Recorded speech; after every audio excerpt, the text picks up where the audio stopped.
Olá, criativos! Bem-vindos ao WCF Cast, o Festival Mundial da Criatividade, que em 2024 acontece em setembro, no bairro de Pinheiros. Saiba mais em worldcreativityfestival.com ou veja os links aqui na descrição. Eu sou Fabiana Lian, VP de Conteúdo e Parcerias do festival, e hoje tenho o prazer de receber Julie Baldi e Edson Natali, grandes lideranças criativas da música no Brasil. A Julie Baldi é pesquisadora musical e diretora criativa do Bananas Music, empresa de curadoria musical para marcas, e também do Mapa dos Festivais, um buscador de festivais de música. Ela já trabalhou como radialista nas rádios Ipanema FM e Oi FM, na curadoria de line-ups de festivais para marcas, residências artísticas e editais como Natura Musical. E assinou por 2 anos a programação de palestras de música do Festival Path. Atualmente também faz parte do conselho da SIM, Semana Internacional de Música de São Paulo. E o Edson Natali, músico, produtor cultural, escritor e jornalista. Autor de A Música no Brasil que Você Toca, excelente, aliás. Organizador do Guia Brasileiro de Produção Cultural e do livro Direito, Arte e Liberdade, ambos com Cris Olivieri. Foi gerente de música do Itaú Cultural por 22 anos, gerente coordenador do Auditório Ibirapuera e da Escola de Música por quase uma década e consultor do projeto Acervo Som da Gente. Gravou 12 discos, entre eles Nina Maica, Âmbar, Os Afluentes da Música e A Egípcia e o Mecânico. Escreveu livros infantis como A História do Incrível Peixe-Orelha, O Pequeno Calendário para os que Sabem Ler o Tempo, ambos com ilustrações de Carlos Barnac, e Balila, A Minhoca Bípede, com ilustrações do Rodrigo Kenan. E é diretor da Zarpazanza Arte e Cultura e curador de projetos culturais. Bem-vindos! Bom dia, boa tarde, boa noite. Como vocês estão nesse momento do ano aí que tá essa correria, um monte de evento no final, até o final do ano, né? É sempre assim, né? Sempre no final, primeiro semestre bem tranquilo, penso que não vai acontecer nada, daí chega na metade do ano, tudo acontece. Aí eu tô bem louca. Você lida bem com esse negócio de querer fazer um monte de coisa ao mesmo tempo? É uma pergunta difícil, porque eu sou naturalmente ansiosa. Então, mas se eu não tiver muita coisa pra fazer ao mesmo tempo, eu também fico meio triste. Então, eu prefiro ter milhões de coisas pra fazer ao mesmo tempo que eu sei que eu vou dar conta, do que tá meio com a cabeça vazia, sabe? E você, Natali? Eu tô bem também. Acho que é um jeito de ter construído a vida um pouco assim também. Acho que, nós aqui, porque é a alternativa que temos, né? Mas me divirto, assim, não tenho muita... E também acho que tô num momento de vida, assim, que eu consigo entender o quanto é muitas coisas ao mesmo tempo e quando isso vira excesso e aí, você tem que realmente dar ou uma escolhida ou uma parada, né? Mas tô tranquilo, não tenho... Acho que é um bom aprendizado nos dias de hoje. E tem uma coisa interessante aí, que acho que tem em comum aqui nessa mesa, que tem pessoas com múltiplos papéis, né? Você é músico, escritor, curador e tal. Você também é jornalista, tem o Mapa, faz a curadoria. Como que vocês já tiveram crise assim, com ter tantas caixinhas? Ou elas se conversam bem? Olha, do meu, eu costumo dizer que assim, logo no início da minha carreira, que eu não sabia qual seria a minha carreira, na verdade, porque eu estava fazendo agronomia, e lá em Taubaté, fazendo agronomia, que eu descobri que eu queria ser músico, artista, trabalhar com arte, né? Mas eu descobri cedo que eu tinha que trafegar dentro desse caos. Eu nunca seria um músico 100% músico, né? Eu gosto de fazer produção, eu gosto de escrever, eu gosto disso. E aí eu fui me construindo desse jeito, né? Até hoje, as pessoas falam, você precisa focar numa coisa. Agora não falo mais porque eu já tô rodado, né? Precisa focar numa coisa, isso, aquilo. Mas eu sou isso, sabe? Não é uma coisa que eu me esforce. Naturalmente, eu acho que eu sou disperso. De repente, tô falando aqui com vocês, aí pinta uma ideia, uma coisa a gente fazer junto, eu vou me apaixonar e vou querer fazer, enfim, essas coisas. Eu acho que eu já tive várias crises quanto a isso, né? Se eu pudesse ficar só na curadoria e olhando para isso, eu ficaria. Seria um sonho, né? Mas como muita gente que trabalha com música, fazer uma coisa só não é suficiente. Você acaba precisando ser multi para você conseguir se manter nessa carreira. né? Não só pagar as contas, né? Para você fazer mesmo a coisa acontecer. Então, adoraria ser focada numa coisa e ser muito profunda em uma coisa e ser muito foda e as pessoas saberem que eu faço só aquilo, mas ao mesmo tempo essa multiplicidade de coisas me faz ser quem eu sou, Sim. né? Então, assim, se eu ficasse só na curadoria, talvez eu não conseguiria olhar para outras coisas e contribuir com outras coisas.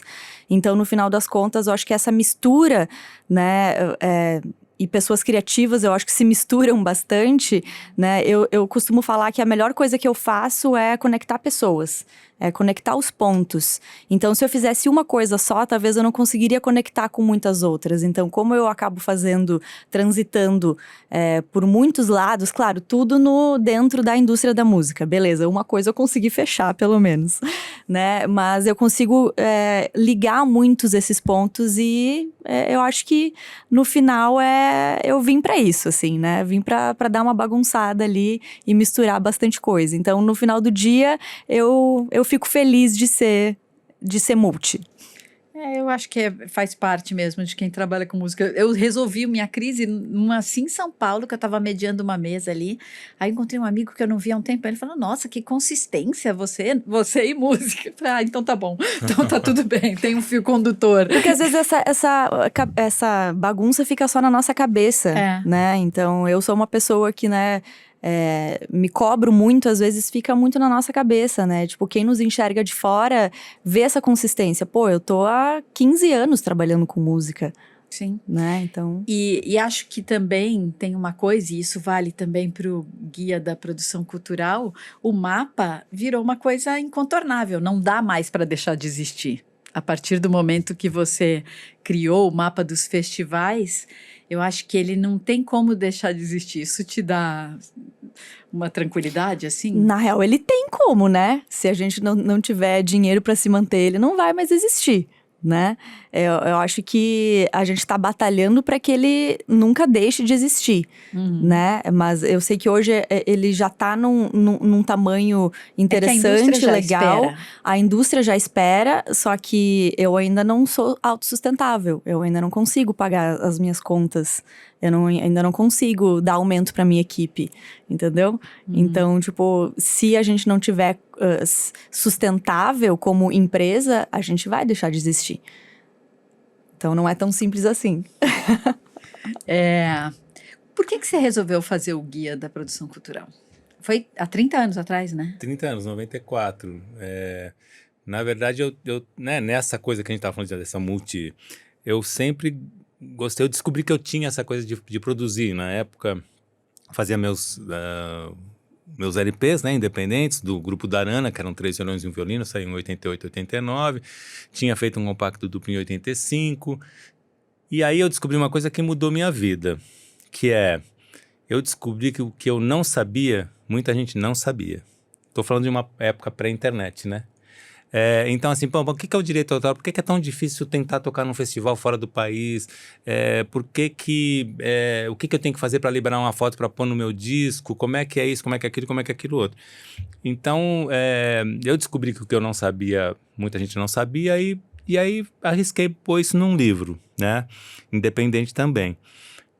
Fiz 1.800 exemplares e ele chamava Guia Brasileiro de Produção Musical, em 94, quando ele saiu. E ele tinha um questionário que as pessoas respondiam pelo correio. E eu tenho isso... Nossa, você tinha uma montanha de cartas na sua casa? Eu tenho algumas cartas até hoje, né? Sempre lembrando que não tinha internet. Mas aí eu descobri porque ele trazia metade do guia era uma parte técnica, de o que é o direito autoral, o que é, né, financiamento à cultura, blá, blá, blá. E metade eram endereços do Brasil inteiro. Teatros, estúdios, escolas de música, etc. E as pessoas começaram a responder esse questionário e eu perguntava, o que você encontrou, o que é que você faz, o que você não encontrou e que você gostaria de encontrar. E muita atriz, ator, fotógrafo, enfim, né, cineasta e tal. Aí eu descobri as obviedades né, que a vida vai te esfregando na cara, né? Que essa questão da produção cultural não era a música, o direito autoral é o direito para todo mundo, né? Para cinema, enfim. E aí, na segunda edição, 99, ele saiu como Guia Brasileiro de Produção Cultural, como tá até hoje, né? Mas foi a partir do que eu não sabia. E como você financiou os primeiros? Cheque, 45 dias e saía correndo. Esse foi um exercício, assim, eu tinha 20 e poucos anos, mas foi um exercício muito importante para a minha vida como um todo, assim, né? Eu achei que ia ser. O guia me surpreendeu, porque eu realmente não sabia o que eu estava fazendo. Eu fiz 1.800 livros, nunca tinha feito um livro assim, daquele jeito, né? E sempre com vários consultores, desde o começo ele nasceu assim. E aí eu saí vendendo, não tinha distribuição, era eu com eu, né? E ele rolou. O Sesc comprou, o Sesc São Paulo, né? Comprou 50 exemplares do guia para distribuição para o grupo técnico do Sesc, né? A partir da segunda edição, em 99, o Sesc começou a comprar 1.000 exemplares para distribuição gratuita para as unidades, né? E isso viabilizou, porque no fundo eu fazia 1.000 para o Sesc e 1.000 para eu vender. Que eu vivia de música, vender guia, essas coisas, né? E hoje, na verdade, faz umas 4 edições já, e já com a Cristiana Olivieri, né? Que é minha parceira no guia agora. A nossa editora é o Sesc também. Não passou pela sua cabeça fazer uma coisa financiada por quem quisesse anunciar ali? Eu fiz uma coisa que nunca mais fiz. Na minha cabeça eu fiz no guia em 94, e aí em 96 eu fiz o Anuário Brasileiro dos Músicos, Produtores e Estúdios. Sempre lembrando que não tinha internet, isso é uma coisa muito importante. As pessoas compravam, os músicos, né, músicos, produtores e estúdios, compravam 4 possibilidades de inserção. Meia página, um quarto, etc. Para anunciar a sua atividade artística, né? O trompetista, troca o trompete, o estúdio, etc. E aí a gente fez, acho que 3.000 livros, que era a ideia de quase que uma pré-internet, né? Que os lugares receberiam esse livro e poderiam acessar, por exemplo, a Fabiana. Eu preciso encontrar essa pessoa, o endereço dela está aqui, ela fez isso, etc, etc. Foi muito trabalhoso, porque os músicos mandavam recortes de jornal para eu fazer o texto. Ai. E aí eu me ferrei, porque eu passei a vida... Não tinha nem Ctrl+C, Ctrl+V ainda. Não tinha, e aí eu mandava o texto para a pessoa, e a pessoa não gostava. Aí eu falei assim, olha, não gostei, será que dá para mudar? Eu virei um pouco assessor de imprensa de 400.000 músicos. Aí eu desisti. Então, e não tinha fôlego, na verdade, nem pensei assim em estruturar, porque aí eu deveria ter uma linha, por exemplo, de proposição de negócio, e realmente não é o meu forte. Eu não tenho essa capacidade, sabe, de olhar e falar assim, bom, isso aqui é um negócio... A propaganda vai ser assim, a venda vai ser assado, a nota é assim. Eu não tenho esse conhecimento, nem essa expertise, nem esse... Não é uma coisa que me seduza. Você começou na indústria da música há 30 anos, você há 15? Eu tenho 35, eu trabalho desde os 18. Com mais de 15. Como que vocês enxergaram a evolução em termos de indústria? E como que vocês estão vendo a criatividade na música hoje? Olha, vou começar pela criatividade, então, que eu acho mais fácil. Eu acho que o Brasil ele não tem problema com criatividade, né? A gente nunca teve esse problema, eu acho. E eu acho que nunca vai ter. Né? A gente é muito criativo, temos músicos muito bons, né? Temos uma poesia muito boa, né? Eu fico impressionada, assim, a gente que trabalha com curadoria e tentando, às vezes, né, catalogar o que está acontecendo para conseguir, né, trabalhar melhor. E a gente que está imerso nisso, às vezes é muito difícil de a gente catalogar o que é um ritmo ou o que é a música, né? Dá um exemplo do funk aqui, né? A gente tem o funk 130 BPM, a gente tem o funk melody, a gente tem o twin, a gente tem o funk putaria, a gente tem... Ele vai se modificando e né? É muito criativo, né? Então, a gente tem gêneros que são só nossos, né? Então tem o piseiro, que é só nosso, que não tem em outra parte do mundo, né? A gente é muito criativo, né? E eu acho que esse não é o nosso problema.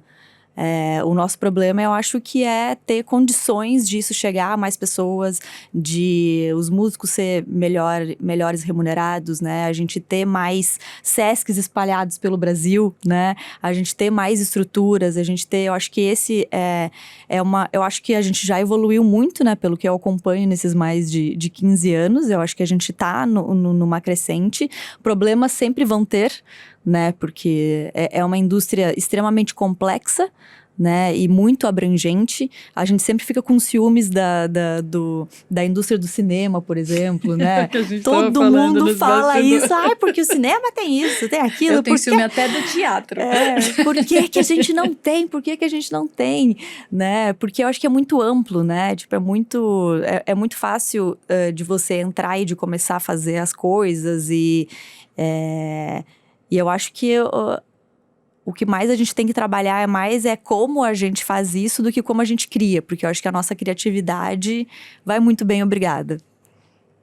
Eu concordo super. Eu acho que não temos problema com criatividade. Eu acho que tem uma coisa que é um pouco recorrente às vezes, que é... mas a gente não tem mais um Chico Buarque. Mas a gente não tem porque só tem um, né? Na verdade, não tem mais um monte de pessoas porque elas são únicas, né? Claro que ele é um gênio e tal, mas eu acho que também a indústria, na década de 70, ela era mais concentrada, né? Você não tinha essa possibilidade de encontrar tantas coisas, né? Então, eu acho que uma característica, acho que do nosso tempo, é ou você tá... É quase uma escolha, né? Mesmo que as pessoas não saibam. Ou você tá preso a um passado e, olha, naquele tempo é que era bom, ou você tá disposto a enxergar as coisas que estão nesse tempo, né? Então eu concordo com ela, acho que não tem problema de criatividade. E esse problema da infraestrutura da música é algo histórico, né? Tem coisas que a gente discutiu há 20 anos atrás que ele volta para a pauta 20 anos depois da mesma maneira que 20 anos atrás, né? Então essa incapacidade da música de se organizar, não como indústria, porque a indústria, de uma certa maneira, a mega indústria está organizada, né? Você sempre tem alguém que está dominando o sistema, né? Ou um conjunto de 5, 10, 15 empresas, sei lá. Estou falando de Spotify, por exemplo, né? Essas coisas. Mas não vejo crise de criatividade também, não. Curioso que a gente tenha entrado nisso, vocês não enxergam essa crise. Mas a gente tem uma crise muito pesada e essa, inclusive, vai ser o manifesto do festival. Enquanto a gente estava ganhando 92 leões em Cannes... O PISA mediu pela primeira vez a criatividade na educação. E o Brasil ficou entre os 15 piores. Ficou em 44º lugar. É muito grave. Como que vocês enxergam uma saída para isso, assim, olhando esse quadro tenebroso? Mas essa comparação é uma criatividade, porque eu acho que a gente estava falando bem de criatividade musical, né? De criação, né? Sim, eu acho que ela não dá pra gente comparar, talvez, com essa criatividade em geral, que ela é vendida como escolar, né? Mas é o que a gente está hoje construindo, né? Como que as nossas escolas não estão estimulando a criatividade de maneira alguma. Então, esse verbo que você usou, eu acho realmente importante, da gente estar construindo essa impossibilidade criativa. Porque, por exemplo, recentemente, quando as pessoas, eu não estou generalizando todo mundo, né? Mas tem um segmento da sociedade que está avançando sob o ponto de vista da escola, considerando que história não é irrelevante, que a filosofia é irrelevante, que as ciências humanas são irrelevantes, que o que é preciso a garoto serem tecnicistas para arrumar um emprego para poder gerar sua renda, né? Eu acho que isso é um desastre, né? E esse é um desastre político que está sendo implementado no Brasil, principalmente, por exemplo, no governo do Estado de São Paulo, com frequência, né? E com profundidade. Eu acho isso grave. Claro que eu não tenho nada contra a matemática, acho que realmente a matemática, tecnologia, física são importantíssimos. Mas isso não quer dizer que as outras né, áreas do conhecimento humano não sejam. Então, construir essa impossibilidade criativa, eu acho... E aí, ao mesmo tempo, tem esse paradoxo. Porque, vamos investir na economia criativa. Mas como é que você investe na economia criativa sem criatividade? Exatamente. Né? Com um pensamento amplo, aberto, né? Orgânico, enfim. Ou fica a criatividade só nos bem-nascidos ali, que vão fazer uma boa faculdade de publicidade e ganhar prêmios aí mundo afora, né? Ou que criatividade a gente está falando, Uhum. né? É a criatividade só para criar para o mercado, para o capital? Ou é essa criatividade de como a gente consegue encontrar uma solução para a sustentabilidade? Como é que a gente consegue encontrar a solução para cidades mais... que a gente consiga viver melhor. Como é que a gente pode... Eu acho que tá faltando talvez essa criatividade, porque eu acho que eu não vejo problema também na criatividade pro capital. Isso tá Sim. muito bem, obrigado. Tá maravilhoso, né? Mas eu vejo lapsos ali nessa falta de criatividade pro nosso bem-estar humano, né? Pro nosso bem-estar como pessoas, né? Eu acho que isso que falta ser estimulado, né? E entendo também porque talvez não é estimulado, porque a gente não tem ali uma cifra ou uma coisa que a gente possa... A gente, infelizmente, é movido, né? Sempre tem que ter algum dinheiro envolvido, né? Então, quando a gente tá falando de coisas mais amplas e mais intangíveis, parece que sempre fica para depois. É interessante isso. Falando em dinheiro, assim, voltando para o guia um pouco e para o mapa, você falou que está aí lutando para manter o mapa ali na unha e tal.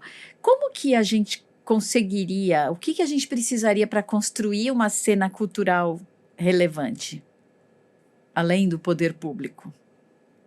Olhar para isso com seriedade. Então, assim, só para, né, acho que do que a gente a cena cultural relevante, ela já existe, né? É como colocar luz nisso, né? Essa é o nó da questão, né? É a pergunta de 1 milhão. Não, de muito mais, de bilhões. Porque no fundo, assim, a gente vê, eu acho que eu posso falar de um tipo de fazer artístico. Eu nunca interagi muito com o mainstream. Não porque eu não goste, né? Eu adoro a Anitta, eu gosto de um monte de coisa, mas eu não trabalhei com esse universo, né? Para mim é difícil estabelecer as relações. Não, olha, eu acho isso, eu acho aquilo, tal. Então eu sempre, inclusive no Itaú Cultural,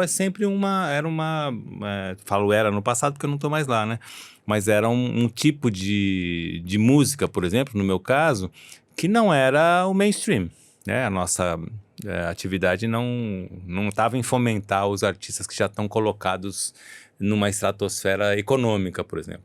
O que não quer dizer que sejam melhores artisticamente que ninguém, né? Mas eu acho que tem isso, porque a gente vê em São Paulo, por exemplo, uma quantidade grande de pequenas casas sendo abertas. Ao mesmo tempo, talvez proporcionalmente quase igual das pequenas casas sendo fechadas, né? É meio sazonal, né? Você vai. Você fala, olha, Bruno, olha que legal, vai. A gente torce, né? A gente frequenta, a gente vai e tal. E essa incapacidade do músico sobreviver, por exemplo, sem as grandes instituições, ou pelo menos parte do nosso ecossistema, né? Sobreviver sem o Sesc, tem as instituições Sem mais oficiais, né? Itaú, Exato. Eu acho que é um problema de infraestrutura nossa, né? A gente vai voltar, ou será mais saudável, artisticamente inclusive, quando a bilheteria voltar a ser um ativo das nossas vidas, né? Olha, o meu público é de 50 pessoas por cidade, 60, 70, é por aí que eu tenho que trafegar também, não só, mas também, né? E como o país é imenso, né? A gente fala isso do ponto de vista aqui do Sudeste, ou especificamente de São Paulo, que tem uma infraestrutura viária, etc, e que é diferente das cidades do Norte, que tem o custo amazônico, né? As passagens são caríssimas. Só para encerrar, eu fui lançar meu livro agora, fiz uma tour no Centro-Oeste, né? Fiz Mato Grosso do Sul, Goiás e Brasília. Eu estava em Campo Grande. Para ir para Goiânia, eu tive que voltar para São Paulo. Nossa! Então, é um custo muito alto, né? Então, acho que tem questões da logística, do transporte, etc, que a gente tem, como artistas, como produtores culturais, encaixar essas visões e trabalhar com esse ecossistema geral, né? Se a gente focar só na arte, a gente não avança nesses termos, né? Você tem visto muitos festivais também começando e cancelando suas edições. O que precisaria para todos serem viáveis? Brasil afora, assim. Trazendo um pouco de dados aqui. Boa. A gente tenta fazer um mapeamento, né, de todos os festivais de música do país, né? A gente tem alguns critérios ali para mapear esses eventos. Mas a nossa missão sempre foi descentralizar o eixo sudeste aqui e mostrar que o Brasil tem muitos festivais incríveis rolando nos interiores e em outras regiões. E a gente tem, né? Isso que é muito legal. Diferente da Europa, por exemplo, que a temporada de festivais ela é concentrada ali no verão, né? Então, todos os festivais têm uma densidade ali no verão e depois, durante o ano, tem só alguns acontecendo. E aqui no Brasil é totalmente ao contrário, assim. A gente tem festivais, um volume grande de festivais acontecendo no país de janeiro a janeiro. Em todas, porque a gente tem um clima tropical, né? Então, a gente consegue fazer... Ninguém precisa se trancar em casa no inverno. Exatamente. Né? Claro que temos outros problemas, temos chuvas, temos queimadas, temos, né? Obviamente, cada vez mais. Mas o nosso clima nos permite ter muitos festivais. E hoje a gente tem mapeado mais de 330 festivais. Agora estamos em agosto. Agosto não, né? Já estamos em setembro. Já temos mais de 330. A gente acredita que até o final do ano a gente vai ter aí 360, 370 festivais mapeados. E isso parece ser tipo assim, uau, né?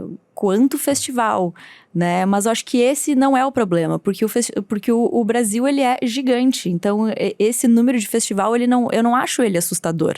Eu acho ele maravilhoso, né? Porque tem que ter festival em todas as partes do país.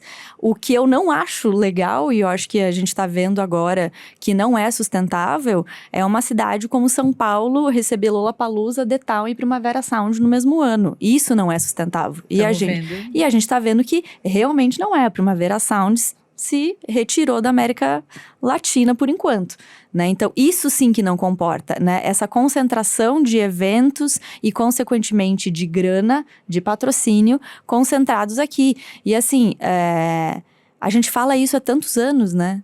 Isso não é novidade para ninguém, essa concentração. Só que a gente precisa continuar falando porque essa concentração continua acontecendo, né? Então, o que a gente defende e tenta mostrar também para o mercado e para as marcas, né? Que os festivais regionais são a força motriz da música brasileira hoje, né? Porque se você for... eu vou dar exemplos, assim, se não fosse o Arvo lá em Florianópolis existir, ou festivais, né, o Saravá de Florianópolis também, se esse festival não existia, talvez o Baiana System não teria como tocar na cidade sozinho. Né? Só um festival consegue levar. Se não existisse o Se Rasgam lá em Belém do Pará, que é um festival que existe há 19 anos, né? Levar, sei lá, o Patufu para tocar lá, talvez ele não conseguiria ir sozinho lá, né? Se o Coquetel Molotov em Recife, né, não levasse, sei lá, o Djonga para lá, talvez ele não conseguiria fazer sozinho, né? Então, os festivais, né, menores e espalhados pelo Brasil, eles têm uma importância e um impacto não só na região onde ele acontece, mas consequentemente no Brasil todo muito grande, né? Então, assim, eu fico muito feliz quando a gente tem mais de 300 festivais, porque o problema não é a quantidade de festival, e sim aonde eles estão concentrados. E como você enxerga a sustentabilidade dos festivais independentes Brasil afora? A sustentabilidade de grana, você diz? É muito complicada mesmo. Assim, se você for olhar a planilha de Excel deles, eles fazem aquilo por amor mesmo, né? Porque não é para dar dinheiro, né? Mas eu vejo que esses são os que mais resistem, né? A gente vê ali, né? De novo, porque Coquetel... também não tem tanta expectativa de dinheiro né? ali, né? Esses festivais têm mais de 20 anos, né? Mas a gente tem outros exemplos, o MADA, por exemplo, que é um festival grande de Natal, né? Grande, 40 mil pessoas. Ele tem 25 anos, né? O festival Forró da Lua Cheia, que agora é Festival da Lua Cheia, que é aqui no interior de São Paulo, em Altinópolis, ele tem mais de 30 anos. É um dos festivais mais antigos do país. Né, ele se mantém, né, pela tradição, né, mas é assim, porque também é pequeno, sabe, não é para 100 mil pessoas, né. Então, agora, de novo é um paradoxo, né, porque na economia criativa, e essa quantidade de festivais, né, movimenta a economia, eu não estou nem falando mais de arte, movimenta a economia, né, é hotel, é passagem aérea, é bebida, etc, etc, etc. Então, quando a gente vê que né, a incidência da indústria criativa no PIB do país é maior do que a indústria automobilística, e a indústria automobilística tem muito mais incentivo do que a indústria criativa, por exemplo, nos festivais. Então, se a gente for alinhar em uma pesquisa, por exemplo, comparativamente, né, e economicamente, o quanto gera esse conjunto de 350 festivais, arredondando aqui, e a indústria automobilística ou as concessionárias de veículos daquela região, talvez a gente seja parelho economicamente, né? Se não for parelho, é importante economicamente. Agora, é ainda uma visão arcaica, né? De que pneu né, e um monte de ferro que anda é mais importante do que um conjunto de pessoas juntas consumindo e fazendo, criando. E é um paradoxo com o discurso. Né? Então, eu acho que assim, como país, né, e como perspectiva de futuro da economia, eu acho que o país também precisa dos economistas, né, os políticos, etc. A gente precisa de um pacto de revisão do que a gente quer ser daqui a 30, 40 anos, né? Porque aí fica falando, não, mas a economia, a questão do carbono, a questão disso, a questão daquilo, mas é discurso vazio, né? Não entra na discussão. E não estou falando que a música vai salvar tudo, mas eu estou falando que esse conjunto de perspectivas que são menosprezados pela ortodoxia da economia, no fundo, eu acho que é o que salva a parte da economia, né? E a gente não vê isso, o alinhamento do discurso com o alinhamento da política. Interessante isso. Como é fazer curadoria? Você já fez curadoria de playlist para marcas? Fez curadoria... De lugar? De lugar também? Também o Cine Clube Cortina. Fez curadoria do lugar, fez curadoria de festival, de shows e tal. E você também fez durante 20 anos curadoria para o Itaú. Como é fazer essa curadoria personalizada para uma marca ou para uma instituição? Que desafios e conflitos que aparecem no meio do caminho? Olha, no caso do Itaú Cultural, né, porque era a programação da sala e por exemplo, o edital do Rumos é um edital, então não tem uma curadoria em si, tem realmente uma perspectiva de uma seleção, né? Mas tanto na época do Auditório Ibirapuera quanto da sala Itaú Cultural, né, em termos de curadoria, quando eu comecei, a primeira percepção que eu tive foi: curadoria não é gosto pessoal, né? Eu acho que essa é uma questão básica para a programação de salas, enfim, curadoria de programação, né? Todos os tipos, aí especificamente uma organização de abrangência nacional, de articulação nacional, etc, etc, não pode ter um viés, na minha opinião, de escolha de gênero musical. Todas as músicas devem, né, existir e ser fomentadas, né? Então, tem músicas que eu ouço, que eu curto ouvir cozinhando, viajando, etc. E tem músicas que não, que eu tenho que sentar para ouvir, porque aquilo é um outro tipo de exercício, né? Mas as milhares devem existir e coexistir, na minha opinião, né? Então, a premissa básica para mim foi essa, tipo, preciso colaborar com a instituição para que o Brasil seja refletido aqui de uma maneira potente e diversa, né? Em total abrangência, né? Acho que foi o V0 para mim. Eu acho bem interessante falar sobre isso, eu adoro. Não é à toa que eu tenho uma empresa de curadoria musical, mas eu não tenho a experiência que você tem, maravilhoso. Mas eu tenho, de novo, volto com o multi, né?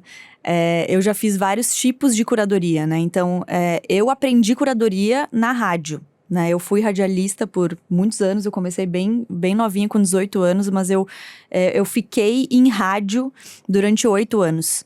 E eu tive sorte de trabalhar numa rádio, que hoje ela é falecida já, mas era a Rádio Ipanema de Porto Alegre. E essa rádio, ela foi muito importante, porque ela era uma das únicas rádios no país, assim, que ela era da Bandeirantes. Então, assim, ela não era uma rádio independente, ela fazia parte do Grupo Bandeirantes. Tinha uma programação muito independente. Mas ela tinha uma programação livre, a gente era livre. Então, assim, era uma rádio também que não era pequena, tinha uma audiência bem considerável, assim, em Porto Alegre, na região de Porto Alegre.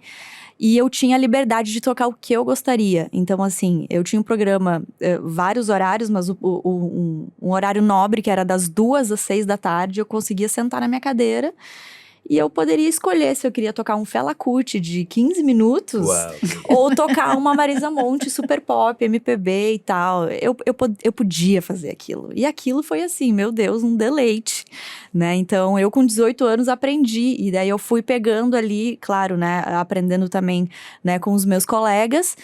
Mas no final dessa minha temporada na rádio, eu programava todas as horas da rádio. Então, quando não tinha locutor, era eu que fazia a programação. Então, eu fiz por muitos anos programação de rádio, né? Então, essa música vai aqui, depois aqui. E aí, com essa experiência em rádio, as pessoas que me ouviam na rádio falavam, olha, vem aqui tocar na minha festa. Eu quero ouvir as músicas que você toca na rádio, na festa. Deu, beleza, virei DJ. Aí era uma outra curadoria, porque na rádio eu poderia botar o Fela Kuti e a pista não esvaziava. Quer dizer, podia esvaziar porque a pessoa podia trocar de rádio, mas, né, na pista era visível. Se eu errava a música, as pessoas saíam. E eu não queria que elas saíssem. E daí ali eu já comecei também a aprender melhor, né? Tipo assim, como é que batia essa música nas pessoas, né? E o que isso modificava. Aí depois, beleza, eu quero que... me ajuda aqui a fazer a playlist do meu bar, da minha loja. Porque eu quero que você toque, assim, as músicas que você toca lá, eu quero que você toque aqui. Deu, beleza. Então eu comecei a fazer playlist pra tocar em ambientes, pra tocar em lojas. E isso virou um negócio, daí isso virou a empresa.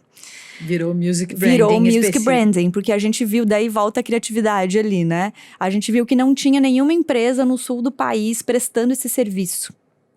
E a gente começou, sabemos fazer isso, daí o meu sócio sabia muito de marketing, eu sabia muito de música, então vamos juntar essa coisa aí e ver o que dá. E a gente fez o Bananas, só que depois começou eu sempre fui muito, né, do artístico, da curadoria, isso não é suficiente, né, porque é muito diferente você fazer uma playlist, escolher a música ali da playlist, né, do que outras coisas. Aí a gente começou a fazer curadorias de contratação artística. A gente contratava o artista para tocar num evento da marca. A gente contratava o artista para... Então, a gente tinha que estudar a marca e trazer para ela ou para esse ambiente um artista que tinha a ver com aquele momento. Né? Então foi também muito legal, a gente contratou várias pessoas incríveis, eu lembro da Carol Conká, antes dela ir tocar nas Olimpíadas, na real, foi muito antes do Big Brother, que ela tava, tipo... E a gente contratou ela bem naquele... antes de ela estourar para tocar num festival de uma marca, né? Então, a gente já fez muitas curadorias assim. Recentemente, a gente fez uma pop-up store da Black Princess, que é uma cerveja, que era 2 meses de programação. E a gente fez a contratação de todos esses mais de 40 artistas. E a gente trouxe, por exemplo, a Marina Sena, antes de ela estourar. Foi o primeiro show dela solo, aqui em São Paulo, antes de ela ser quem ela é hoje, né? Então, a gente tem muito esse tino, assim, né? De ver quem tá estourando e trazer. E, recentemente, a gente também fez a curadoria do Cine Clube Cortina, que daí é um pouco parecido, né, com o que você já fez no Itaú Cultural, né? Então, era uma casa de shows que tinha... A gente criou essa identidade, né? Porque é uma casa nova, para 500 pessoas. E a gente começou a fazer a curadoria. E eu acho que essa curadoria, junto com a curadoria de edital, que eu também já fiz vários anos, o edital da Natura Musical.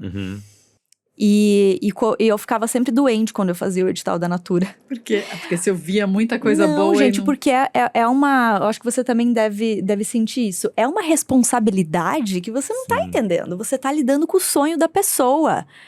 É o sonho dela que tá em jogo. E você tem que avaliar esse sonho. E eu achava isso, assim, muito, né? E eu tinha muito cuidado com isso, né? Porque, calma, eu não tô fazendo só um trabalho de curadoria. É um trabalho de curadoria, que daí é a cuidadoria, né? Tipo assim, como é que eu tô cuidando do sonho dessa pessoa? Então, assim, curadoria de edital e curadoria, por exemplo, de casa de show, eu acho assim, você tem que ter muito cuidado com o que você tá fazendo, né? Porque é o sonho das pessoas ali que tá em jogo, né? De edital, eu acho bem... E tem essa coisa, né, você falando assim, a curadoria inclui um exercício que é o maior, não é o que vai entrar. No fundo, a grande decisão é o que não vai entrar. É o que não vai É um entrar. universo muito maior do que o que entra.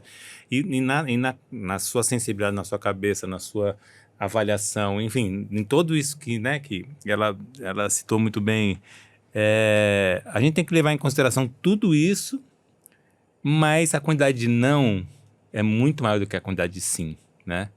E realmente um processo que, se você não tiver muito focado, ele te adoece, porque você realmente você sabe que você está fechando porta, né? Exato. Pelo menos naquele momento, naquele segundo, não que as pessoas dependam de você, mas é uma possibilidade evidente de, em algumas circunstâncias, de trabalho, de dinheiro, de projeção, etc., né? Então é um exercício, às vezes é um exercício do não, né? Exatamente, é muito mais. Sorte que do edital, acho que tem mais pessoas e a gente consegue conversar e chegar em conclusões, né? Só para as pessoas também ficar não... angustiado junto. Sofrer não é sozinho, não é uma curadoria solitária, né? Você tem um trabalho solitário, mas depois você vai com os colegas discutir aquilo e chegar na melhor conclusão.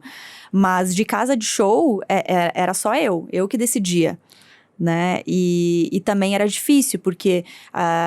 e é uma coisa também que me frustrou no final das contas. Hoje eu não faço mais, porque eu teria que ficar 100% focada nisso, e hoje eu não consigo ficar. Hoje o mapa é o meu foco 100%. Mas eu adorava fazer essa curadoria, mas era complicada porque é uma casa de 500 pessoas. E é diferente do Itaú Cultural, que tem também, né, tipo, já uma marca também patrocinando esse espaço, volta na bilheteria que você falou antes. A gente precisava vender ingresso. Né? A casa de show independente, ela precisa vender o ingresso. Né? Então, assim, era uma casa de 500 pessoas que não é pequena, mas também não é grande, ela tá no meio do caminho. Então, o artista que tá iniciando a sua carreira, eu não podia colocar lá porque ele não ia... era um espaço muito grande para ele. E o artista, que já tem, já vende ingresso, ele não quer vender só 500 ingressos, ele quer vender 1.000, ele quer vender 800, ele quer vender... E eu ficava nesse meio. A gente fez coisas incríveis lá, a gente recebeu o Bugarins tocando Bacurau, né? Porque o Cineclube Cortina é um cinema também, então a gente fazia essas, né? Tipo assim, quem pode tocar a trilha do Bacurau, né? E daí a gente fez isso, né? Fez isso incrível, né? Do Bugarins tocando Bacurau, teve o Zé Ibarra fazendo os primeiros shows, carreira solo dele lá. A gente recebeu artistas incríveis, recebemos até internacionais. Silvana Estrada, que é uma artista incrível do México. A gente fez, assim, do 1 ano e meio que eu fiquei lá, eu fiquei feliz com o resultado. Mas, assim, é uma coisa que no final do dia me frustrou um pouco, porque eu percebi que eu não estava mais conseguindo fazer curadoria. Eu estava fazendo programação. O que é bem diferente, né? Então, é legal falar de curadoria, porque ela tem muitos mundos, muitas veias, e muita coisa não é curadoria. É programação. Interessante isso, essa diferença de programação e curadoria. Com certeza. Um dos nossos mantras aqui é por uma vida mais criativa, né? A gente já falou da educação, e olhando para um exemplo contemporâneo que eu acho chocante é a Coreia, né? Que a Coreia conseguiu virar uma referência cultural. A gente acabou de ter um show de K-pop aí lotado, todo mundo assiste dorama e tal. O que a gente precisaria fazer, né, exemplo da Coreia, dos Estados Unidos, da Inglaterra, para virar uma referência cultural mundial, se a gente já tem uma música super potente, por exemplo? Eu acho que a gente já é uma referência cultural, né? Mas não, tô falando em termos de dinheirama. É que eu acho que o exemplo da Coreia que você citou é perfeito, porque o K-pop ele só é o que ele é hoje porque o governo da Coreia injetou dinheiro para que isso fosse alguma coisa global, né? Tipo, eles colocaram... tem um termo para isso que agora me fugiu da cabeça, mas não é o poder... É o poder cultural. É o poder cultural que aquele país tem diante do mundo. Assim como tem o poder de guerra, assim como tem o poder de grana. Quem tem o poder de influência cultural maior no mundo hoje? E eles fizeram isso, né? Tipo, como um negócio mesmo. A gente vai injetar aqui dinheiro nos artistas, a gente vai dar dinheiro pra eles. Eles entram numa academia lá, né? E eles ficam anos nessa academia pra ser o melhor de todos, pra ser a melhor cantora, a melhor dançarina, a melhor coreografia, a melhor tudo, pra eles serem essa potência. Não foi por acaso que o K-pop ele é o que ele é hoje. Não é. É porque o governo da Coreia colocou dinheiro para que a Coreia fosse essa potência cultural, porque eles têm essa consciência que você ser culturalmente relevante no mundo também é muito importante, além de você ter, né, força de dinheiro e de guerra e de... Né? E todo mundo fala da Coreia, né? Os filmes, né? Uma coisa que de o uns jogo anos pra virou. cá, né? O jogo virou. E eu acho que é isso, é o governo. Na verdade, qual a questão do Brasil hoje? Primeiro, eu não conheço a Coreia, nunca fui para lá, mas me parece que é um estado laico. Aqui, a gente está discutindo, eu acabei de contar que eu fui lá para o Centro-Oeste. Tem escolas que proibiram, por essa questão religiosa, que o professor de capoeira dê aula tocando tambor. Isso é gravíssimo, é muito né? grave. Sob o ponto de vista disso que a gente está falando, da indústria, da projeção do país, da cultura, etc. Tem alunos de universidade, de música, que se recusaram a tocar uma peça do Guerra Peixe porque tinha um batuque. Então, se a gente não sair desse universo de ficar discutindo, olha, não, mas é isso, a cor-de-rosa é azul, é isso, é aquilo, não pode isso, a mulher é aquilo, essa coisa que é medieval, que a gente está voltando a discutir, por incrível que pareça, a gente não vai discutir a cultura como projeção de país. A gente vai estar discutindo se o banheiro tem que ser assim ou assado, se a placa do banheiro é cor-de-rosa ou azul, né? Essa questão é uma questão...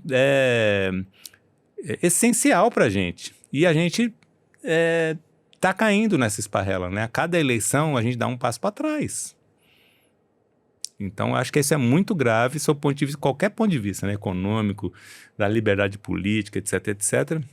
E, no nosso caso, na cultura, no cinema, na música, em qualquer instância, eu acho que a gente está correndo risco sob esse ponto de vista, que é uma criança que é impedida de ter aula de capoeira com o tambor, onde quer que seja, é um risco para a soberania do país, na minha opinião. Soberania Com cultural. certeza. A crise é moral, né? A gente tem esse tempo de burnout, a gente começou falando disso. Como que a gente consegue abrir espaço para criatividade nesse cenário? Estou falando de vocês que vivem disso, mas para um cidadão comum, como que a gente consegue criar espaço para criatividade com tanto problema de autoestima, burnout, estresse, tudo isso que a gente vive hoje? Eu acho bem complicado, assim, né? Porque como é que a gente quer que as pessoas sejam criativas, né? Se elas não têm o básico, né? Como é que a gente exige que uma pessoa seja criativa ou de novo, né? Que criatividade a gente tá falando se a pessoa não tem o básico, né? Eu acho que é bem complicado, né? E vindo mais para... acho que pro meu lado, que não tenho essa camada, né? Eu tenho condições de ser criativa, né? Às vezes, a burocracia mata a criatividade, né? Às vezes, né? Tipo, essa coisa de eu preciso, né, fazer algo que me dê dinheiro, porque senão eu não vou conseguir me manter, mata a criatividade, né? Eu acho que várias coisas, se você deixar, né? Ela precisa... Claro que criatividade também não é uma coisa que, tipo assim, Tô aqui, ou eu sou criativo ou eu não sou. Eu acredito que a gente pode treinar essa criatividade, né? Assim como você treina o seu corpo, você treina a sua mente, você treina a sua criatividade, né? Mas eu acho meio complicado, né? Porque eu acho que ela ainda é pra quem pode, digamos assim, né? Eu acho que né, complementando o que ela falou, acho que ninguém consegue ser criativo com uma refeição por dia, por exemplo, né? Sem comer. Então, e a gente vê a potência do Brasil em todas as instâncias, nas comunidades, etc., né? Videolimpíadas, por exemplo, né? A gente arregaçou, né? E era isso, né? Um investimento na pessoa e na criatividade para aquele, né? No caso, o esporte. Então, e a gente vive realmente um momento de quase que aniquilação, né? Uma busca de uma aniquilação do emocional, né? Por parte do sistema, digamos assim, né? Se você não se dá conta disso, você está no chão em 2, 3, 5 meses, né? Então, essa questão eu me lembro na música, por exemplo, né? Tem alguma coisa agora que as pessoas categorizam como escuta ansiosa. Não, e aí vira regra, porque aí tem um monte de gente ensinando, aspas, não, faça isso, faça aquilo, não faça músicas com mais de 1 minuto. Eu falei, gente, como é que a pessoa pode ter a pouca vergonha de chegar... É um jingle. E tudo bem ter música de 30 segundos, mas isso ser regra, né? Olha, não faça... Aí eu falei assim, cara, como é que você vai chegar, sei lá, pro Egberto Gismonti, pro Hermeto, sei lá... Tem todo um pensamento de música. Eu falei assim, gente, né? agora você não pode mais fazer música de... E assim, jonga, sei lá, as pessoas, né? E eu acho que isso gera uma ansiedade, porque no fundo, para quem ou tá começando ou tá na estrada, esse conjunto de possibilidades, olha, agora a pessoa só vai fazer sucesso se você fizer música com menos de um minuto... Você tem que postar 53 vezes por dia. A melhor hora de postar é terça-feira às 11h30 da manhã. Estou aqui viajando, tá? É tanta premissa que você não se acha como artista. Não, isso com certeza já matou toda a sua criatividade. Porque já não tem tempo. Que hora você vai produzir arte? Não, e a sua força tá toda, a sua força mental tá em que hora eu vou postar, em que conteúdo eu vou fazer, ao invés de eu estar lá criando, né, a música. Então, é bem complicado, né? Mas eu acho que também o senso crítico também, eu acho que é importante nessas horas, né? Sim. Beleza, tá na moda fazer música de 30 segundos, mas se eu não quero fazer uma música de 30 segundos, né? Tipo, eu tô muito impactada pelo álbum novo da Lineker. Que assim, corajoso. Gente, se alguém não ouviu, pelo amor de Deus, para esse podcast agora e vá ouvir Caju, tá? Mas volta depois aqui. Volta, mas assim, eu tenho certeza que você não irá se arrepender. Me impressionou muito, né? Um álbum de uma artista independente, tá certo que ela já tem o seu tamanho, ela já construiu, né? A sua carreira não é de hoje, ela não surgiu hoje, mas a coragem dela... né? E a criatividade dela também, né? De soltar um álbum que tem mais de 3 músicas com quase 8 minutos. 8 minutos. Tipo, é maravilhoso, é um deleite pra nós. Eu escuto aquilo todos os dias, entendeu? É o meu antídoto pra...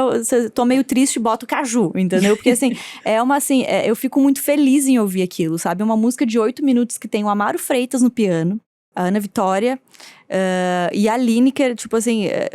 vários arranjos que vão te levando para outros lugares, né? Tem texturas, tem outras. Gente, isso é assim, que riqueza, né? É uma riqueza, sabe? Mesmo. Tipo, riqueza cultural mesmo. Riqueza de várias formas, né? E ela foi completamente assim, que 30 segundos o quê, gente? Eu vou lançar aqui um álbum que tem... Quer 30 segundos? Toma 8 minutos. 8 minutos, e não é uma música só não, são várias, né? Muito legal mesmo. Só pra dar um exemplo de que, assim, graças a Deus tem pessoas ali que ainda, né? Mas é isso, ela já tem um número de vendas, ela já tem um público, ela tem a Ana Vitória, que tem números e tal, então ela pôde correr esse risco. Acho que tá no mesmo lugar de quem pode criar. Exato. Artista que tá ali precisando tocar no hotel, não vai conseguir ter essa coragem de fazer uma música de 8 minutos. Mas ela poderia ficar no que ela já fez, ela poderia ficar... né? Exatamente. Não, foi muito corajoso. Eu achei muito, muito, muito legal. Eu já encontrei vocês dois no Hacktown. Você não foi esse ano? Não fui, mas a vez que eu fui uma vez só te encontrei. É verdade. A gente se encontrou esse ano. Por que vocês acham que é importante existir festivais de criatividade? Qual é o papel deles? Eu acho que pra mim é a conexão. É a conexão, sabe? É a gente ter se encontrado lá. Se a gente talvez não tivesse se encontrado lá, eu não estaria aqui agora falando com você, sabe? Eu acho que esse é o resumo. Eu acho que tem palestras incríveis, tem assuntos diversos rolando lá. Mas eu acho que é a inspiração também, né? Eu acho que 2 coisas para organizar o pensamento aqui. Conexão e inspiração. Porque eu acho que a gente tá lá pra encontrar gente, pra tocar na pessoa, pra trocar ideia, pra ouvir e se inspirar também, né? Ouvir uma palestra sobre a aerodinâmica espacial. O que isso tem a ver com música? O que isso tem a ver com a minha vida? Não sei, mas eu escutei lá pra ver se eu tinha algum insight, sair do meu... Eu tô o dia inteiro só falando de música, de festival, de coisa. Eu preciso de ouvir alguma sobre outra coisa, né? Então, eu acho que é a inspiração e a conexão. Eu tive lá algumas vezes e eu tento exatamente fugir dos assuntos mais óbvios para mim. Quando eu fui também. E eu adorei, eu não vou me lembrar as palestras que eu assisti, mas tinha umas coisas que não tinha nada a ver comigo. Eu olhava assim, gente, olha isso. Aí você faz umas relações com a música, né? Que é muito doido. Você fala assim, gente, mas e se isso, e se aquilo, né? E ver as pessoas criativas em todas as áreas, né? E a perspectiva humana da coisa, né? Das pessoas querendo se rever, enfim, se conectar. Eu acho muito legal. Eu não fui esse ano, mas quero ver se irei no próximo. Vamos de novo. Não, agora esse ano você vai no WCF, que é mais legal. Isso, já estou. Vai crescer muito. Que encontro improvável vocês gostariam de ver? Um diálogo improvável. Você diz no festival? Ou tipo... Em qualquer lugar. Pode Entendi. ser no festival também. A gente já põe pro line-up de 25 aqui. Uma pergunta. Mas peraí, encontro de músicos ou nas palestras? Não, de ideias. Uau. Deixa eu pensar rápido. Pô, de músico também não é ruim, hein? Pode fazer. Se for mais fácil para você. De uma certa maneira, acho que eu gostaria de ver encontros encontros civilizados de opiniões antagônicas. Eu acho que a gente precisa, né, estreitar essas relações, e aí estou falando de uma maneira muito genérica, né? Mas eu acho que, de novo, aí pensando no Brasil, a gente está muito binário, né, na discussão. Você é isso ou aquilo? Você vota nesse ou naquele? Você é isso ou aquilo? Já vira a cara, né? E aí você não tem possibilidade de discutir um assunto desdobrando ele, né? Tem isso, mas tem aquilo, enfim... isso está vindo para todas as instâncias, né? É quase como uma arapuca que está se formando, por exemplo, na política, certamente. Você é categorizado na saída pelo teu... né? Você suspirou, então é isso, é aquilo. E a gente perdeu essa possibilidade de conversar e desdobrar a conversa, né? Então, sei lá, não saberia citar nomes, mas eu gostaria de poder entender pontos de vista civilizadamente, pensar sobre, antes de falar, pensar sobre isso 2, 3 dias, né? Olha, eu estou pensando, não preciso reagir a tudo imediatamente, sabe? E essa perspectiva a gente tem perdido, acho. E é muito doido, né? Porque a gente está muito conectado, mas completamente desconectado, né? Das essências das questões, né? A gente vive só nas bolhas confortáveis. E isso dá uma empobrecida no diálogo geral, no pensamento e na criatividade também. A gente acabou de citar a Lineker, né? A Lineker, ela tem uma trajetória que não é tão longa. Imagino que o primeiro... Ela tem o quê? Não tem 10 anos ainda. O solo dela, esse é o segundo, né? Ela tinha a banda antes, mas eu acho que 10 anos. Os Caramelos era tipo 10 anos, né? No máximo. Agora, olhando a Lineker, né? É uma trajetória improvável. Ela tinha tudo para não dar certo no sistema brasileiro de olhar sobre... Estou falando dessa coisa tradicional, né?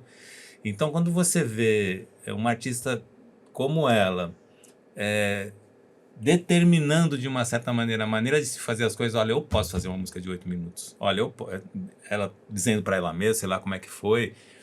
Eu conheço muito meu irmãozão, Gustavo Ruiz, que foi um dos produtores.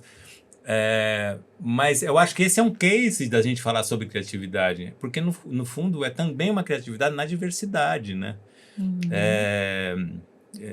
Então eu acho que essas questões a gente podia desdobrar, sabe? Sem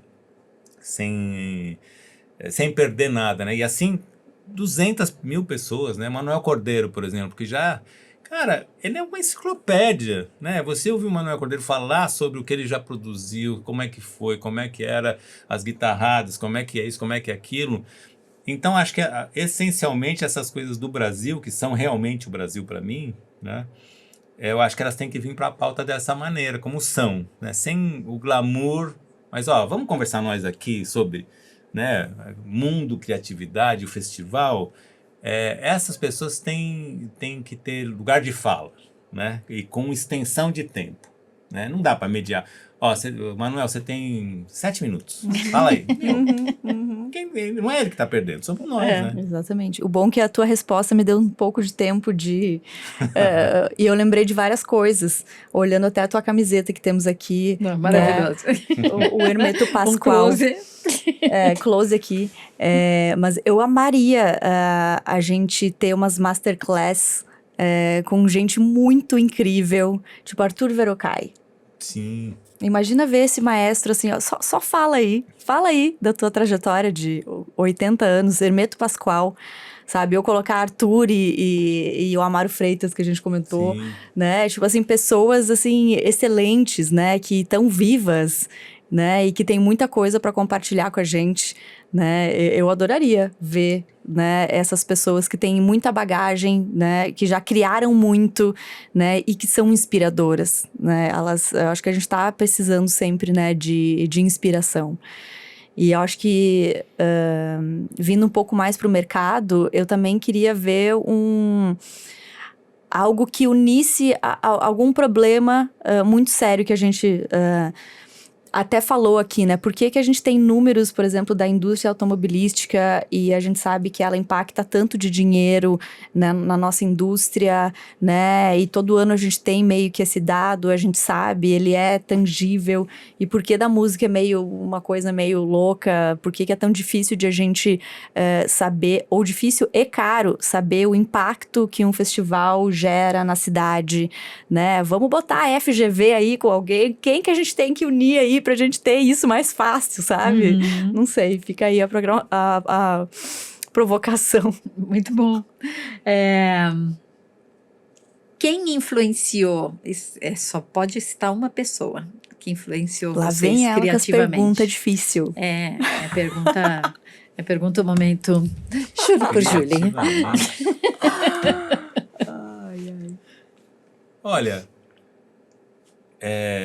vou responder com uma pessoa só, mas eu acho que essas são camadas, né? As pessoas vão influenciando a gente e a gente tem um monte delas, né? Eu vou citar uma, porque acabei de voltar, fui tocar lá no Sesc São José do Rio Preto, e a biblioteca do Sesc Rio Preto tem um programa, um videozinho que você leva ali um livro que tenha sido importante para você. E eu levei um livro que é recente, que eu acabei de ler, faz um ano e pouco que eu li, mas ele está lá latente, que é a vida do Dércio Marques, que foi um artista muito importante para o Brasil, percorreu o Brasil inteiro a pé, de Fusca, do jeito que ele pôde, e influenciou muita gente, né? Você tem a Cátia Teixeira, tem o Dandô, né? Lidera o Dandô, ainda com um circuito, digamos, um circuito Dércio Marques que acontece no Brasil inteiro, né? Então, o que me inspira no Dércio, por exemplo, né, que já se foi, é a capacidade que ele teve de deixar sementes, né? Sementes de inspiração. É um outro tipo de música, mas a capacidade que ele teve de simplesmente sair andando, né? E com isso encontrar pessoas, você tem que ouvir isso, por que você não ouve aquilo, conhece tal pessoa, não sei o quê, e fazer isso durante toda a vida, né? Isso para mim é muito inspirador. Então, hoje eu diria que é Dércio Marques. Que legal. Que legal. Você. Gente, muito difícil essa pergunta. Eu vou ser um pouco mais generalista, mas eu, ouvindo vocês falarem, me veio pra mim a minha inspiração de quando comecei na rádio, lá com 18 anos. Pra mim era o David Bowie. Uau! Porque tenho até tatuado aqui o raiozinho. Porque, gente, pessoa mais criativa que ele não tem, né? Tipo, todas as fases, aquilo me fascinava, sabe? Tipo, de entender por que ele era assim quando ele morava em Berlim. E daí depois, quando ele tava lá, sei lá, que ele era assim. E daí ele fazia música assim. Sem compromisso com a personalidade. Assim, ó, a personalidade, a estética, a música, a poesia, ela muda. E eu acho que isso nos mostra que a gente pode ser vários, pode ser multi, né? Voltando no início da nossa conversa, né? Então, eu acho que pra mim sempre foi a inspiração, tipo, macro, assim, eu gosto muito. Mas eu também me inspiro nas pequenas coisas da vida, né? Então, citando a Lineker de novo, pra mim ela é uma inspiração atual. Hoje, eu escuto esse álbum diariamente porque ele está me impactando positivamente, me inspirando positivamente, né? É uma coisa muito, tipo assim, hoje, agora é isso que me inspira. Eu olho muito também pro meu entorno, assim, meus amigos, por exemplo, né? O que eles fazem para estar onde eles estão ou para viver a vida deles, né? De uma maneira, né? Não só de trabalho ou de criatividade, né? Como é que essa pessoa tá levando a vida dela, né? E o que isso pode me inspirar, né? Pra minha vida. Eu acho que é um pouco essas sutilezas, assim. Bom, vocês já deram um monte de dicas aqui, mas a gente não ia pedir dicas. A gente pede uma pergunta para a audiência. Uma pergunta sobre criatividade, de preferência. Rapaz! Valito! Enquanto vocês Natália, pensam, a gente devia ter pedido a pauta. Pode crer. A gente devia ter pedido a pauta. A assessoria de imprensa de vocês não me pediu. Fica a dica aí pros próximos convidados aí, ó. Sei lá, parece meio história de autoajuda, mas, por exemplo, né, qual foi a última vez que você fez algo por você mesmo?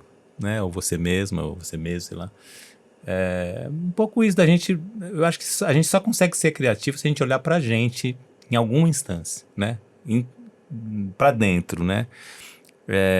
O que nos move, o que nos falta, o que a gente não tem feito, o que a gente tem vergonha de fazer, mas quer fazer, né? O que a gente acha que não pode ser, mas no fundo pode. Essa coisa, minha voz é feia, eu não posso cantar, mas isso aqui. Eu acho que um pouco a idade, o tempo vai te libertando, né? Então, acho que a gente também tem que aprender a usar o tempo como aliado e não como inimigo. Eu acho que é um pouco isso. Muito bom. Eu acho que eu vou deixar mais uma provocação do que uma pergunta. Tá ótimo. Tá próximo, né? Tá valendo. Das pessoas fazerem algo, convidar as pessoas a fazerem algo que ela nunca fez na vida dela. Nunca fez alguma coisa nova. Ótimo. Desde um novo hábito como, sei lá, passear com o cachorro de manhã, que talvez você só faz isso à tarde. Por que não de manhã? Não sei. Vou testar. Até fazer alguma coisa, sei lá. Nunca escalei uma parede na minha vida. Vou fazer. Sei lá. E ver o que isso acontece na sua vida depois dessa experiência. Muito bom. Encerramos. Eba, vou obrigado. querer toda semana vocês. Ai, que gostoso. E esse foi mais um episódio do WCF Cast, o podcast do Festival Mundial da Criatividade, que acontece agora dia 12, 13 e 14 de setembro no bairro de Pinheiros. Saiba mais no worldcreativityfestival.com e veja os links na descrição. Se você gostou desse conteúdo, nos siga nas redes, favorite no YouTube, Spotify, Apple, onde quer que você esteja vendo e ouvindo esse podcast. Isso só foi possível graças à parceria muito competente da Compasso Colab. Temos aqui o Ale Lupe, a Raquel Zorzi, a Aline Nascimento, Giulia Lozano e a Indiara Naibert. Eu sou Fabiana Lian e também quero agradecer a nossa produção, Sérgio Bicudo, e a WCO, na figura de Lucas Foster e Edna Santos Duisenberg. Espero vocês no Festival Mundial da Criatividade.